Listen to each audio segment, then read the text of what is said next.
পাণ্ডুলের অনুষ্ঠানের মধ্যে বাঙালি প্রথার সাথে খানিকটা এদেশীয় প্রথাও জড়াইয়া রহিল। এদেশীয়ের মধ্যে সঙ্গীতেরই প্রাধান্য। বাসার সামনে একটি পুরাতন বট আর একটি অশ্বত্থ গাছ বেশ খানিকটা জায়গা ছায়াচ্ছন্ন করিয়া আছে। তাহার তলায় একটি শামিয়ানার মধ্যে সকাল থেকেই নটুয়ার নাচ আরম্ভ হইয়া গেল। ১২-১৩ থেকে ২০-২২ বৎসরের পর্যন্ত ছেলে পুরোপুরি এক বাঈজির সাজ পরিয়া স্ত্রী জনচিত হাবভাবের সঙ্গে নৃত্য গীত করে। তাহাদের সঙ্গীতও ঠিক বাঈজির মতোই। দুই পাশে দুইজন সারাঙ্গাওয়ালা, ঠিক পিছনে ডুগিদার কোমরে তাহাদের নিজের নিজের বাদ্যযন্ত্র বাঁধিয়া সঙ্গীত করিয়া যায়। একটি মন্দিরওয়ালাও সঙ্গে সঙ্গে ঘুরিতে থাকে। নটুয়ারা বাবরি চুল রাখিয়া নর্তকীর আরও খানিকটা নিকটতর হইবার চেষ্টা করে। ওদিকে বয়স একটু বেশি হইয়া গেলে যদি গোঁফ উঠিয়া পড়ে তো গ্রাহ্যের মধ্যে আনে না। মোটের ওপর নটুয়া পাঁচমিশালি কাণ্ড, ছোট বড় সব কাজেই কিন্তু অপরিহার্য। একধারে বটগাছের নিচে সানাই বসিয়াছে। ঢোলের চামড়া ঢিলা হইয়া গেলে তাতাইয়া লইয়া আবার পূর্ণোদ্যমে শুরু করিয়া দিতেছে। ঠিক দরজার কাছে গাহিতেছে ভাট। এরা জাতিতে নিম্ন শ্রেণীর মুসলমান, কিন্তু কোনো বড় হিন্দু কবির অথবা নিজেদেরই রচিত দেবদেবীর বন্দনা বা অন্যবিধ কোনো ছড়া হালকা একরকম গানের সুরে গাহিয়া যায়। ভালো ভাট হইলে সদ্য সদ্য কোনো বিষয় লইয়া ছড়া রচনা করিয়া সুরে টানিয়া শুনাইয়া দেয়। ভাট ধরিয়াছে চলতি এক ছন্দে হরগৌরীর বিবাহ বর্ণনা। তাহার পর ধরিবে জনকপুরে রামায়ণী বিবাহ উৎসব। বিবাহ ঘটিত উৎসবে এই সাধারণ পদ্ধতি।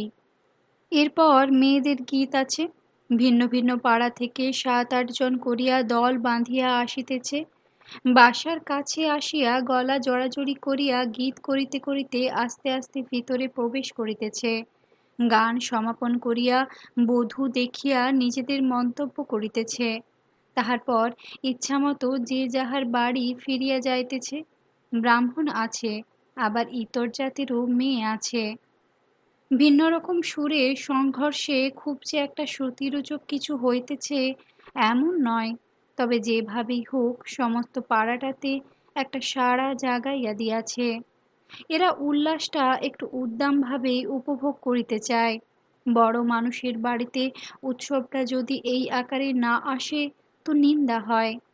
রাত্রের উৎসবটা অন্যভাবে হইল। সানাই ভাট, মেয়েদের গীত বন্ধ রহিল। শামিয়ানা আরো ভালো করিয়া সাজাইয়া আলোক শোভিত করা হইল। কুঠির আমলা এবং গায়ের ভদ্রলোকেরা আসিয়া ভরাসের উপর বসিলেন। বড় বড় আলবোলায় সুগন্ধি তামাকের গন্ধ উঠিল। রূপার পরাতে সোনার তবক মোড়া পান, জর্দা, আতর দানে আতর ঘুরিতে লাগিল। গোলাপ পাশে গোলাপ জল ভরিয়া চারিদিকে সিঞ্চিত করা হইতে লাগিল। আসরের মাঝখানে নটুয়া। সকালের মতো মিষ্ট শ্রোতার সামনে সদিচ্ছা সঙ্গীত নয়, রসকদের ফরমাইশ অনুযায়ী সঙ্গীতে আসর জমিয়া উঠিল। নটুয়ার পরে উঠিল কথক। এখানকার উচ্চারণে কত্থক। এরা নটুয়ার মতো গেরস্ত পোষা আর সুলভ নয়। এদের বয়সও অনেক। সঙ্গীত অঙ্গভঙ্গি, বিশেষ করিয়া ভাবানুসরণ করিয়া অঙ্গুলিভঙ্গি আর নৃত্যশিল্পে ইহারা খুবই দক্ষ। পোশাকে কিন্তু নটুয়ার অনুরূপ, এবং গোঁফের উপর কখনো কখনো যদি দাড়ি রাখিবার অভিরুচি হয় তো কেহ আপত্তির কিছু দেখে না। মোটের ওপর ছোটখাটো একটু আধটু অসামঞ্জস্যের কথা ছাড়িয়া দিলে কথকের মধ্যে বেশ একটা আভিজাত্য আছে। কথকটি দৈবযোগে পাওয়াও গেছে ভালো। বারাণসীর লোক শহরে কোনো এক বড় মৌফিলে বায়না লইয়া আসিয়াছিল। খবর পাইয়া তাহাকে লইয়া আসা হইয়াছে। সে আসরটা খুব জমাইয়া দিল।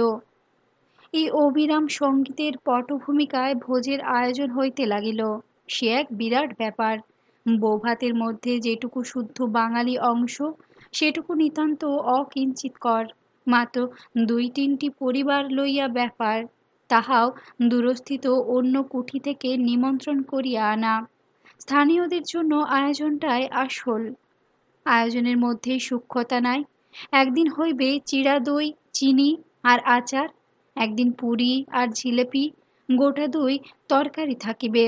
সূক্ষ্মতা নাই, তবে নববধূর কড়া পর্দার মধ্য হইতে গিরিবালা বহর যাহা দেখিলেন, তাহাতে শুধু বিস্মিত নয়, কতকটা যেন বিমূঢ় হইয়া উঠিলেন।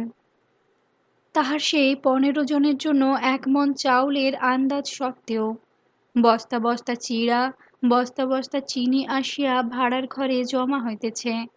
দই দেশের মতো ছোট ছোট তিজেলে নয়, প্রকাণ্ড প্রকাণ্ড মালসায়, এখানে বলে আথরা। দেশে চিড়াদয়ের ফলারের পাট প্রায় উঠিয়া গিয়াছে, তবুও গিরিবালা বার দুয়েক দেখিয়াছেন। একবার নিকুঞ্জলালের বাড়ি, আর একবার ঘোষাল মহাশয়ের বাড়ি, কিন্তু সে এ ধরনের কিছুই নয়। লোক খাওয়ানোর জন্য এ জাতীয় আয়োজন হইতে পারে গিরিবালা ধারণাতেই আনিতে পারিতেছেন না। পরদিবস দুপুর বেলার কথা। ইহারা কয়েকজন সমবয়সী দাওয়ায় বসিয়া পান সাজিতেছেন। কয়েকজন মৈথিলী মেয়েও সঙ্গে আছে। জানকী, লক্ষ্মী, দুলারমন, কৌশল্যা, রামপিয়ারী, পাড়ার ঝিউড়ি মেয়ে সব। এমন আনকোড়া বাঙালি নববধূ তাহারা কখনো দেখে নাই। খুব খুশি, তবে সাধারণতই একটু রহস্যপ্রিয় জাত বলিয়া তাহাদের আমোদটা নববধূর সঙ্গে ঠাট্টা বিদ্রূপের আকারে প্রকাশ পাইছে যে বেশি। দেশ লইয়া, দেশের মানুষ লইয়া, কয়েকটা যে বাংলা কথা শিখিয়াছে তাহা লইয়া। গিরিবালা প্রথম দিন ক্লান্তিবশত বলিয়াছিলেন ঘুমোব, ওদের ভাষায় কথাটার মানে হয় বেড়াবো। সেই লইয়া বিদ্রূপ হইতেছে। ম্যাগি কনিয়া আবামাত কহিয়াছেন ঘুমোব, মা গো, কনে বউ আসা মাত্রই বলেন বেড়াতে যাব। বোধ হয় খুব হাসিবার কথা নয়, কিন্তু নির্মল সমবেত হাস্যে বাড়িটা মুখর হইয়া উঠিতেছে। গিরিবালাও হাসির ছোঁয়াচেই হাসিয়া উঠিতেছেন। তারপর ননদ মতিবালাকে প্রশ্ন করিতেছেন, কি বলেছে ভাই মেজ ঠাকুরজি? দিবাসিনী টিকায় আবার হাসিয়া উঠিয়া বলিতেছেন, তাই আমি বললাম এরা সব করতে পারে দেখছি। ওরা আবার দ্বিভাষিনী শরণাপন্ন হইতেছে। তবে সোজাসুজি নয়, কপট গাম্ভীর্যে বলিতেছে, কোনে বউ আমাদের গালাগাল দিচ্ছেন, তাহলে চলো গো, সব ওঠা যাক। মতিবালা বলিতেছেন, না, গালাগাল দেবে কেন? গিরিবালার কথার অর্থটা বুঝাইয়া দিতেছেন, এরা সব করতে পারে। এই অভিমতের উপর মাথা দুলাইয়া দুলাইয়া আরো গম্ভীরভাবে বলিতেছেন, কেন পারবো না? ওকে মাথায় নিয়ে পাড়ায় পাড়ায় বেরিয়ে আসতে পারি। উনি গৌরী, আমাদের চাঙারি ভরা পুণ্যি হবে, চলুন না। আরো জোরে হাসি উঠিল। গিরিবালা কি জবাব দিতে যাইবেন, বাহিরে একটা কলরব উঠিল। একটি মেয়ে বলিল, বীজও ভেল হেতেই। গিরিবালা প্রশ্ন করিলেন, কি বললে গা মেজ ঠাকুরজি? একটি মেয়ে গিরিবালার প্রশ্নটার পুনরুক্তি করিয়া বলিল, কি বললে গা মেজ ঠাকুরজি? আবার একটা হাসি পড়িয়া গেল। মতিবালা হাসিয়া বলিলেন, ব্রাহ্মণদের পাত হয়েছে, তাই গোলমাল হচ্ছে, গা তুলতে বলাকে ওরা বীজ হওয়া বলে। তারপর শুদ্ধ মৈথিলীতেই উহাদের তাড়াতাড়ি পানটা সাজিয়া লইতে বললেন। এখনই তো দরকার পড়িবে। ভাজের হইয়াও একটু ওকালতি করিলেন, কথায় কথায় যদি সবাই ছল ধরে তো বেচারি যে মারা যায়। সকলে পান সাজার হাতটা ত্রস্ত করিয়া দিল। ওরই মধ্যে গল্প হাসিও অবশ্য চলিল। তাহারা তো ছল ধরিবেই, কনিয়া না খাইয়া রাত জাগিয়া যে উপায়ই হোক মৈথিলী ভাষা শিখিয়া নিন, নহিলে ছল ধরিয়া পাগল করিয়া তুলিবে। উনি তো এবারে এদের লোক হইয়া গেছেন, আর দেশে যাইতে দিবে নাকি? আর বাংলা কথা বলিতে দিবে নাকি? ওদের টিয়াকে এবার পিঞ্জরায় বন্ধ করিয়া মৈথিলী কথা শেখাইবে। খাওয়া দাওয়ারও কথা উঠিল। গিরিবালা বলিলেন, ঠাকুরজি, বলো না, এরা খাবার আর জানেন কি? এই যে দেখলাম গাবদা গাবদা আটার লুচি, দুটো তরকারি হলো কি হলো না, তারপরে জিলিপি, ব্যাস সন্তুষ্ট। আমাদের ওখানে অন্তত ৩-৪ রকম মিষ্টি না হলে চলবে না। তার আগে ৫-৬ দফা তরকারি, শাক ভাজা, বেগুন ভাজা, ছক্কা, ডালনা, ডাল, মাছ, অম্বল। উত্তর দেবার জন্য সবাই হাঁ করিয়া চাহিয়াছিল। একজন টানিয়া টানিয়া বলিল, আর ডাটাকে চচ্চড়ি নেই কহিলি? আর ডাটার চচ্চড়ির কথা বললে না। সকলে আবার হো হো করিয়া হাসিয়া উঠিল। মেয়েটি ঠাট্টা করিয়াই চলিল। লাউ কুমড়োর ডাঁটাগুলোকে পর্যন্ত কাটিয়া কাটিয়া চচ্চড়ি করিয়া খায়, তারা আবার খাওয়ার গুমর করে। এরকম লুচি বাঙালিরা হজম করিবে কোথা থেকে? ফু দিলে উড়িয়া যায়। এইরকম দু একটা লুচি খাইয়াই মা গো গেলাম গো। মেয়েটা নিজের পেট চাপিয়া পিঠ বাঁকাইয়া দুলিয়া দুলিয়া অসহ্য যন্ত্রণায় এমন নকল করিতে লাগিল যে আবার একটা হাসির তোড় উঠিল। সেটা থামিলেই গিরিবালা বলিলেন, তা বই কি, আমাদের বেলিতেজপুরের ননি আচার্যির খাওয়া যদি দেখে। এমন সময় সেজন্য ত্রিনয়নী ঝড়ের মতো বাড়িতে আসিয়া প্রবেশ করিল এবং গলা ছাড়িয়া লোটন যা খেতে বসেছে বলিয়া সমস্ত উঠানে একটা পাক দিয়া সেইভাবেই বাহির হইয়া গেল। মেয়েগুলির মধ্যে যাহারা ছোট তাহারা লোটন যা বসলা রে বলিয়া হুড়মুড় করিয়া বাহিরের দিকে চলিয়া গেল। যাহারা অপেক্ষাকৃত বড় তাহারা উঠিয়া দাঁড়াইল, মতিবালার দিকে চাহিয়া বলিল, ই ননি আচার্যি যেনা নাম তেহিনা খেতা কি ব্যাখা দহুন হিনকা লোটন ঝাকে খানায় দে মতি দিদি কহিও নামও নই লেতা ননি আচার্যিকে। ননি আচার্যি, ইহ ননি আচার্যি যেমন যেরকমই খাবে তো ওকে লোটন ঝাড় খাওয়া দেখিয়ে দাও মতি দিদি, ননি আচার্যির নামও নেবে না কোনোদিন। মতিবালা বলিলেন, যাবে বৌদি? মা রাগ করবেন, তা না হলে। রাগ করবেন না, আচ্ছা দাঁড়াও জিজ্ঞেস করে আসছি। গৃহিণী নিস্তারিণী দেবী দেখাশোনা করিয়া ফিরিতেছেন, নিজেই আসিয়া উপস্থিত হইলেন। কহিলেন, তোদের পান সাজা হলো? ওদিকে ব্রাহ্মণেরা বসে গেছেন। মতিবালা বলিলেন, খেতে খেতে হয়ে যাবেক্ষণ, খাওয়া শেষ হতে তো এক প্রহর। মা, বৌদিদিকে লোটনঝাড় খাওয়া দেখিয়ে আনবো? আহা, কখনো দেখেননি। ভাজের প্রতি দয়াপরবশ হইয়া মিনতি করায় নিস্তারিণী হাসি সম্বরণ করিতে পারিলেন না। বলিলেন, তবে আর কি, মস্ত বড় জিনিস দেখেননি? সঙ্গে সঙ্গেই গম্ভীর হইয়া বলিলেন, না, ছি, ব্রাহ্মণেরা খেতে বসেছেন, কে এক মুঠো কম খাচ্ছেন কে এক মুঠো বেশি খাচ্ছেন তা নিয়ে তামাশা করতে নেই। আর ওরই কল্যাণে যখন খাচ্ছেন, বলে নারায়ণ ব্রাহ্মণদের হাতে আহার করেন, ওরা যত সন্তুষ্ট হন ততই ভালো গেরস্তর। ছি। এই ব্যাপারটুকু লইয়াই হাস্য কৌতুক হইতেছিল বলিয়া দলের সকলেই একটু অপ্রতিভ হইয়া পড়িল।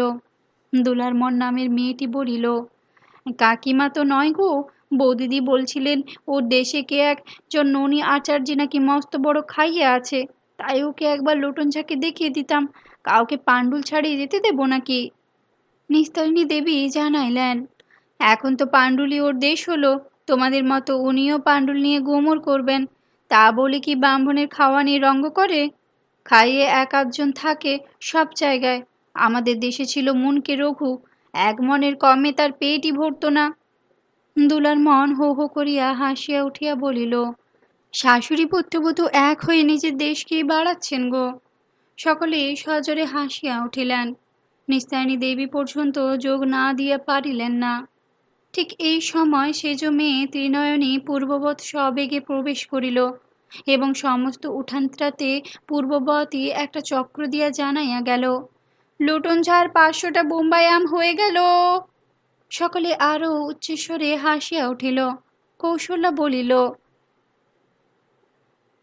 আর শুনো, এবার শোনো। ওর ছোট্ট মন্তব্যটুকুতে হাসিটা আরও তরঙ্গায়িত হয়ে উঠল।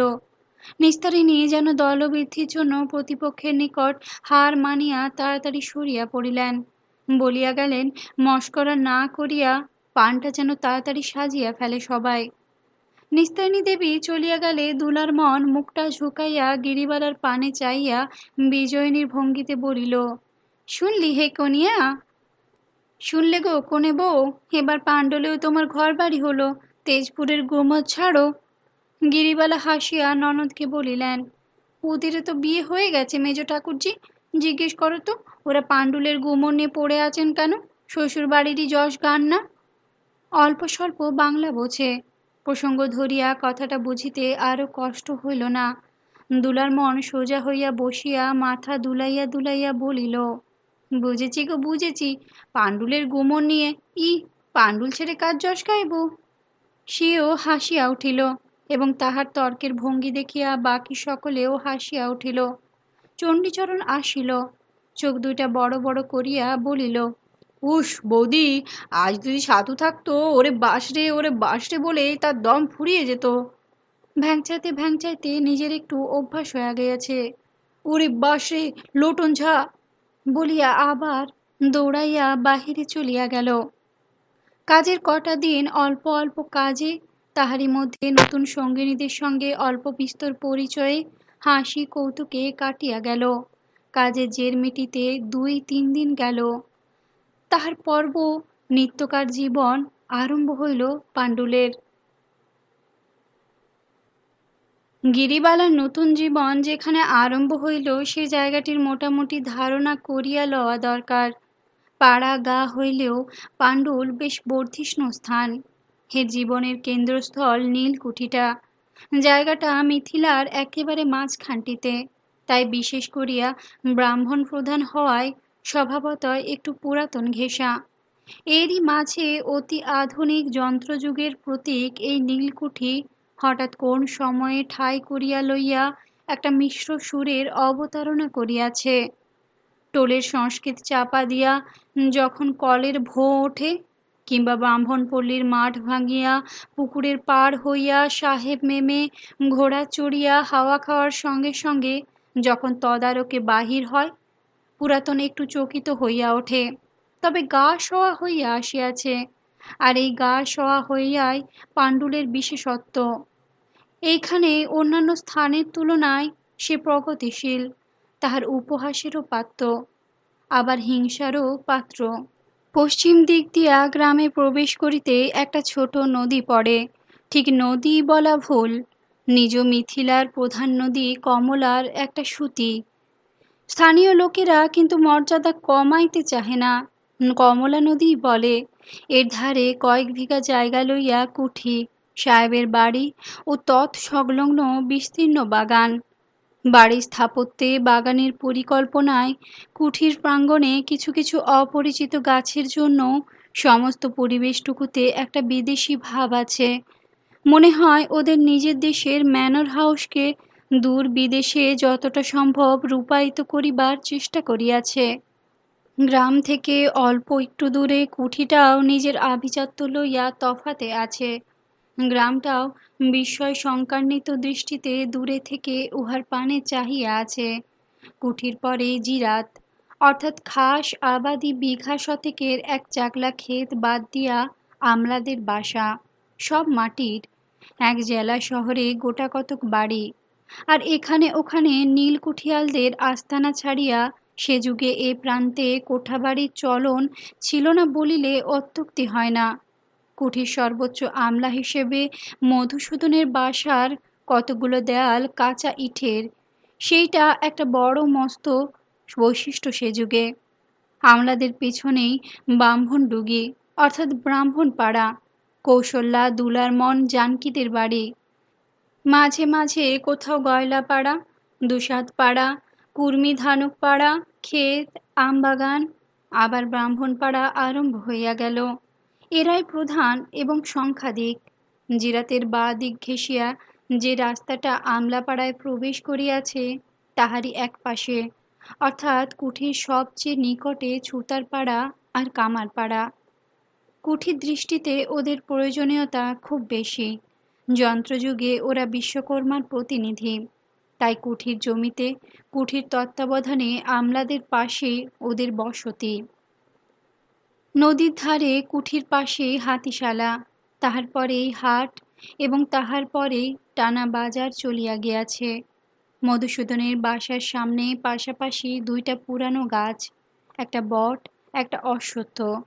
এদের সুদূর বিক্ষিপ্ত শাখা প্রশাখার নিচে ওদিকটা, পরে জিরাতের খানিকটা, সামনের দিকটা, পরে কুঠির একটা কাঁচা রাস্তা, এই রাস্তার পরে খানিকটা উঠান গোছের, তাহার পরেই মধুসূদনের বাসাটা, একটা বহির্বাটি, একদিকে খান কতক ঘর, দুই দিকে রক, মাঝখানে একটা চৌকো উঠান, তাহার পরেই ভিতর বাড়িটা, সবই মাটির।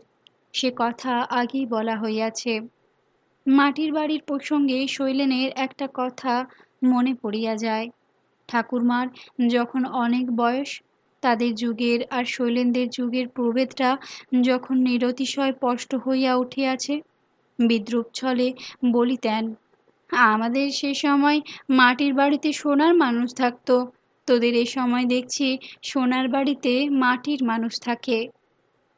শহরের মধ্যে চারিদিকের কোঠা বাড়ির মাঝে নিজেদের কোঠা ঘরে বসিয়া সে কথা হইত।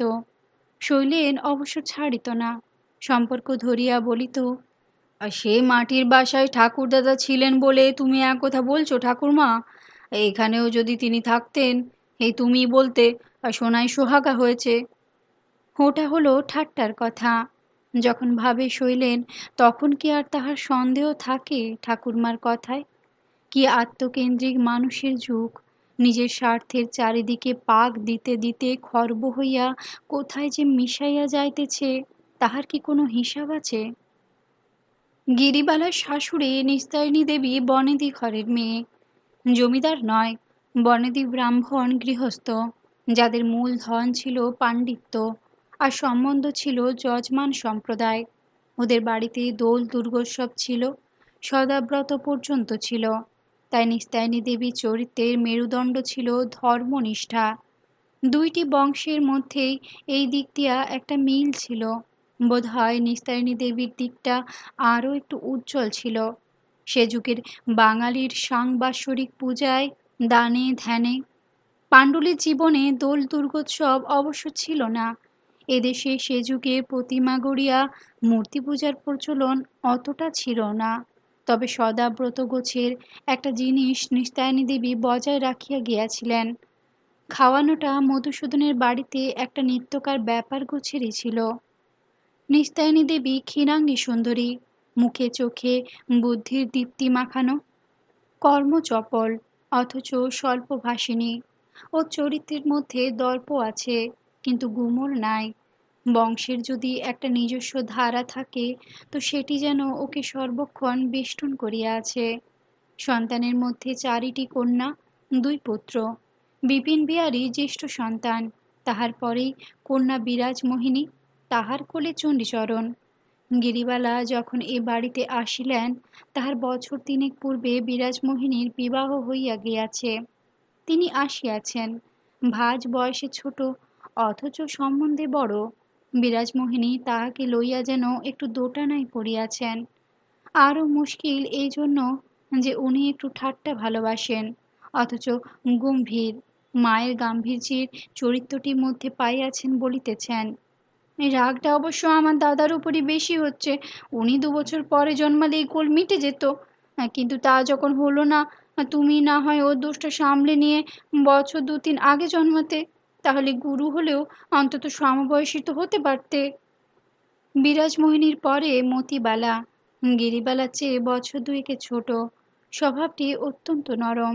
তাহার উপর বিরাজমোহিনী চলিয়া গেলে সংসারে মায়ের পরেই থাকেন তিনি, তাই বয়স অল্প হইলেও একটু গিন্নিবাণীর ভাব আসিয়া গিয়াছে।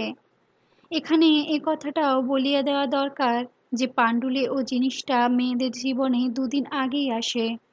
অবরোধ প্রথাটা এখানে কড়া, বাঙালিদের আবার একটু বেশি করিয়া মানিতে হয়। বিবাহের বয়সের কাছাকাছি আসিলেই বাহিরের সঙ্গে সম্বন্ধ রহিত হইয়া যায়। খেলাধুলা ঘোরাফেরার পরিধিটা হঠাৎ সংকুচিত হইয়া গিয়া বয়স্তাদের অবিচ্ছিন্ন সংসর্গে বয়সটায় যেন অকালে রং ধরিয়া যায়।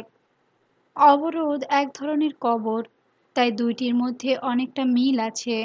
অবরোধ ও ছোট বড়র প্রভেদ মিটাইয়া দেয়, কিশোরীতে আর বর্ষীয়সীতে কোনো তফাত রাখে না। নরম স্বভাব বেশি স্নেহপ্রবণ হয়। মতিবালার স্নেহটা মানুষের উপর হইতে উপচাইয়া একটি রাঙা বিড়ালের উপর জড়ো হইয়াছে। একটু নিশ্চিন্ত হইয়া বসিলেই সেইটি আসিয়া কুল দখল করে। গৃহিণীপনার ছোঁয়াচ নিস্তারিণী দেবীর তৃতীয় মেয়েটিতেও লাগিয়াছে, তবে অন্যভাবে। এই মেয়েটি যেমন তীক্ষ্ণদী তেমনই চঞ্চল। ত্রিনয়নী সর্বত্র আছে, সবার কথায় আছে এবং সব ধরনের কথায় আছে। বাপকে পরামর্শ দেয়, মায়ের কথায় গম্ভীরভাবে সায় দেয়, দাদাদের কথা কাটে, বোনেদের কথা ধর্তব্যের মধ্যে আনে না। মেয়েটি বিপিন বিহারীর বড় প্রিয়। বাড়িতে থাকিলে দাদার ঘাড়ে পিঠে তাহার জায়গা। চঞ্চল প্রাণের আবেগে ওই কেন্দ্র থেকেই ছিটকাইয়া পড়ে মাঝে মাঝে। নিতান্ত হঠাৎ হয়তো কামার পাড়ার সঙ্গিনীদের কথা মনে পড়িয়া গেল। ত্রিনয়নী আর বাড়িতে নাই। বাবা কুঠি থেকে ফিরিতেছেন। ত্রিনয়নী ছুটিল। একটা হাত জড়াইয়া মাঝে মাঝে সমস্ত শরীরের ভারটা আলগা করিয়া দিয়া রাজ্যের গল্প করিতে করিতে আসিবে। বাড়ির সমস্ত দিনের খুঁটিনাটি খবর একটি বাকি থাকিবে না জানিতে মধুসূদনের। প্রত্যেকটির সঙ্গে থাকিবে ত্রিনয়নের নিজের মন্তব্য। জানো বাবা, খোঁজ নিয়ে আবার শ্বশুরবাড়ি থেকে পালিয়ে এসেছে। এবার একটা বিহিত করো, মেয়ে মানুষ শ্বশুরবাড়ি থেকে পালিয়ে আসবে, এ কোন দেশি কথা বাবা? এমন তো শুনিনি কোনো কালে। কখনো হয়তো লোটন ঝাড় খাওয়ার মতো ব্যাপার ঘটে। ত্রিনয়নী একলা উপভোগ করিয়া কুলাইয়া উঠিতে পারে না। দাদার পিঠের উপর থেকে ছুটিয়া গিয়া সমস্ত বাড়িটায় একটা কৌতুকের হিল্লোল তুলিয়া জানান দিয়া আসে, লোটন ঝাড় পঁচিশটা আম হয়ে গেল। বিপিন বিহারী নিজেই নাকি ছেলেবেলায় এই ধরনের ছিলেন, প্রাণের প্রাচুর্যে সদা চঞ্চল। বনের মধ্যে প্রাণের এই অহেতুক ফুর্তি তাহার বড় ভালো লাগে। এক এক সময় বলেন, কেন মরতে তুই মেয়ে হলে জন্মালি, আর তুই ছেলে মানুষ করতে করতে মিইয়ে গেছিস। ভাবতেও যেন আমার চোখে পেটে জল আসে। ত্রিনয়নীর পরে অভয়া, এখনো কোলের শিশু, এই সবেমাত্র নামকরণ হইয়াছে। বেটা ছেলের মধ্যে আরও আছেন কৈলাসচন্দ্র, মধুসূদনের ভাগিনেয়। বিপিন বিহারীর চেয়ে বছর তিন চারেকের বড়, কুঠিতে নতুন কাজ শুরু করিয়াছেন। বিপিন বিহারীর মতোই সবল সুস্থ যুবক। মধুসূদন নিজে অতি সুকুমার, সুখলালিত সেখালের বাঙালি বাবুটি। এদেশের শক্তি চর্চার মধ্যে নিজের সেই সুকুমার্যটা তাহার নিশ্চয়ই পছন্দ নয়। তাই ভাগ্নে পুত্র দুইজনকে এই দিক দিয়া তালিম দিয়াছেন, দস্তুর মতো পালোয়ান রাখিয়া। মোটের ওপর পরিবারটি বিশেষ বড় না হইলেও সব দিক থেকে বেশ ভরাট। গিরিবালা সবচেয়ে বেশি যাহা চোখে ঠেকিল তাহা এখানে দাস দাসীর বাহুল্য। কজন যে আছে তাহারা ঠিক মতো হিসাব পান নাই এখনো। সব জিনিসেই এখানে দাস দাসীর উপর নির্ভরশীল। বাড়ির মধ্যে যে সাধারণত্ব আছে সেটা ওই দিকের অসাধারণত্বে পুষাইয়া গেছে। মোহনা মধুসূদনের খাস চাকর, তাহা ভিন্ন বাড়ির জন্য একটা আছে, বাহিরের জন্য যতদূর মনে হয় একটার বেশি আছে। এত অতিরিক্ত ঝি আছেন জন তিনেক, আর রাঁধুনি ব্রাহ্মণীও আছে। প্রধানা ঝি খোঁজনির মা, মাছে দুধে পুষ্ট মাঝবয়সী মানুষটা, কাজের বেশি ফোপর দালালি করিয়া বেড়ায়, বাড়িতে মুখ বুজিয়ায় থাকে। তবে শ্রুতির একটু বাহির হইলে রূপার মোটা বাজু খেলাইয়া বলে, হাম মাইজিকে খাবাসিন ঝি হ্যাঁ, ঝাড়ু বাহারনবালা নাই ঝি। আমি মাইজির খাস চাকরানি, ঘর ঝাড় দেওয়া আমার কাজ নয় গো। মধুসূদন নিস্তায়নী দেবীকে ঠাট্টা করিয়া বলেন, তোমার পার্শ্বচারিণী মন্থরা। খোঁজনির মার প্রতিপত্তির আর একটা কারণ এই যে সে সপরিবারে বাড়িটি দখল করিয়া আছে। বাহিরে খাটে তাহার স্বামী বুধন, ভিতরে মোড়লি করে সে নিজে, তাহার উপর তাহার মেয়ে আছে খোঁজনি। খোঁজনির কাজ হইতেছে কচি ছেলে মেয়েদের আগলানো। ওর কাছে এর অর্থ হাতে কিছু একটা দিয়া নিজে নিদ্রা যাওয়া, অবশ্য বাহিরে নিরাপদ স্থানে লইয়া গিয়া। শিশু যদি নিদ্রায় ব্যাঘাত দেয় তো ভয় দেখাইয়া ঠান্ডা করে। খোঁজনির হাড়কাট মোটা মোটা, রং খুব কালো, চোখ দুইটা একটু উগ্র, বড় বড় দাঁত। সামান্য চেষ্টাতেই ছেলেপুলে ভয় পাইয়া যায়, ঘুমায়। এই করিয়া প্রায় 10 বৎসর চালাইয়া আসিতেছে। 7-8 বৎসরে প্রবেশ করিয়াছিল এই গৃহে। এখন তাহার বয়স 17-18। চণ্ডীচরণ হইতে নিস্তায়নী দেবীর সমস্ত সন্তানগুলিকেই আগলাইয়াছে খোঁজনি। খোঁজনি আমাদের দেশে যাদের বলে হুড়কো মেয়ে, তাই। শ্বশুরবাড়ি থাকিতে চায় না, জোরজার করিয়া পাঠাইয়া দেওয়া হয়। তাহার পর একটু সুযোগ পাইলেই পলাইয়া আসে। বাহির হইতে কারণটা খুবই স্পষ্ট, বাবুর বাড়ির ভাত, তাই বাপ মায়ের আদর। কিন্তু এইটুকুই কারণ কিনা এক একবার সন্দেহ হয় সবাই। পলাইয়া আসিয়ায় খোঁজনি তাহার প্রতিপাল্য শিশুটিকে বুকে জড়াইয়া ধরে, পা ছড়াইয়া হাপুস নয়নে অশ্রু বিসর্জন করিতে করিতে দুলিয়া দুলিয়া গানের সুরে কান্না জুড়িয়া দেয়। টিয়া আমার, সোনা আমার, বোন আমার, তোকে ছেড়ে থাকবো কেমন করে রে। নিস্তায়নী দেবী বকেন, পাড়ার মেয়েরা যাহারা থাকে উপদেশ দেয়, গঞ্জনা দেয়। নিবারণের চেষ্টা সত্ত্বেও ওর মা আসিয়া নিজে লাথিটা আঁশটা বসাইয়া দেয়। সবের মাঝে খোঁজ নিই, শুধু আরও নিবিড়ভাবে শিশুকে বুকে আগড়াইয়া ধরে। কান্নার কীর্তনে আরও আক্রোশ জুড়িয়া চলে। এই হইল স্বজন পরিজন। বিভিন্ন পাড়া প্রতিবেশী আছে। ব্রাহ্মণের বাড়ির মেয়েরা, প্রায় সব টকটকে রং, গাময় উল্কি পরা, আর কম বেশ করিয়া রূপার গহনা পরা। কথা গিরিবালা বুঝিতে পারেন না, কিন্তু লাগে বড় মিষ্ট। বাংলার অনেক কথায় কানে আসে, অর্থটা মাঝে মাঝে ধরা দিয়ায় যেন হাত ফসকাইয়া যায়। গিরিবালা অর্থ ধরিবার জন্য মন দিয়া শোনেন, যেন একটা লুকাচুরি খেলা চলিতে থাকে। অন্য জাতের মেয়েরাও আসিয়া উঠানে বসে। দেশের তুলনায় নোংরা একটু বেশি, কিন্তু সবাই বেশ হৃষ্টপুষ্ট, আর প্রায় সবাই বেশ সদানন্দ গোছের। একদিন একটু অন্য ধরনের মেয়েও দেখিলেন, যদিও এই দেশি। ত্রিনয়নী হঠাৎ দুপুরবেলা ছুটিয়া আসিয়া খবর দিল, কাদের বাড়ির পালকি এসেছে।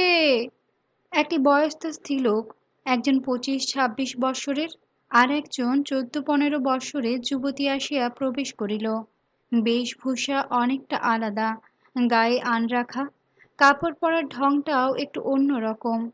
কোঁচা আছে, তবু অনেকটা বাঙালির মতো। হাতে আর পায়ের পাতায় মেহেদির বুটি তোলা। গায়ে রূপার সঙ্গে এক আধটা সোনার গহনাও আছে। গড়নও অনেকটা বাঙালিদের গহনারই মতো। কুঠির মুন্সি কুলদীপ সহায়ের পরিবার, স্ত্রী, পুত্রবধূ আর কন্যা। এরা মগধী, অর্থাৎ পাটনা গয়া অঞ্চলের কায়স্থ। আচার ব্যবহারে অনেকটা মুসলমানি আভিজাত্যের ছাপ আছে। সঙ্গে বড় পানের বাটা আর সজ্জিত আলবোলা লইয়া একটি দাসীও আছে। কথাবার্তাও একেবারে অন্য ধরনের। গিরিবালা একেবারেই বুঝিলেন না। নিস্তায়নী দেবী আর বিরাজমোহিনী অবশ্য বুঝিলেন, তবে উত্তর দিয়া গেলেন মৈথিলীতেই। অভ্যর্থনা, বিদায়, মাপিয়া জুপিয়া অল্প কথাবার্তা, সবকিছুর মধ্যেই বিধিবিধানের একটা কাঠিন্য লাগিয়া রহিল। মৈথিলী প্রতিবেশিনীরা যেমন গায়ে পড়িয়া মিশিয়া যাইতে পারে, এ তেমন নয়। মেয়েটি বয়সের কৌতূহলেই গিরিবালার গায়ে হাত দিয়া গহনা পরীক্ষা করিয়া একটু ভাব করিবার চেষ্টা করিতেছিল। মা ছোট্ট কি একটা বলিতে গুটাইয়া বসিল। ওরা চলিয়া গেলে গিরিবালা বড় ননদকে বলিলেন, মেয়েটি দিব্যি, কি বললে গিন্নি ওকে গা বড় ঠাকুরজি। বিরাজমোহিনী কয়েকটা কথার সঙ্গে পরিচয় আছে, বলিলেন, বললেই বদতমিজি, মানে অসভ্যতা হচ্ছে। ওরা বড্ড সভ্যভব্য, একটু এদিক ওদিক হবার জো নেই। গিরিবালা বলিলেন, তার চেয়ে এরা বেশ, মেয়েটি কিন্তু দিব্যি ছিল। বোধহয় বিদেশে বাঙালি ঘেঁষা মেয়েটির সঙ্গে অসম্পূর্ণ পরিচয়ের জন্য ছোট গোছের দীর্ঘশ্বাস পড়িল।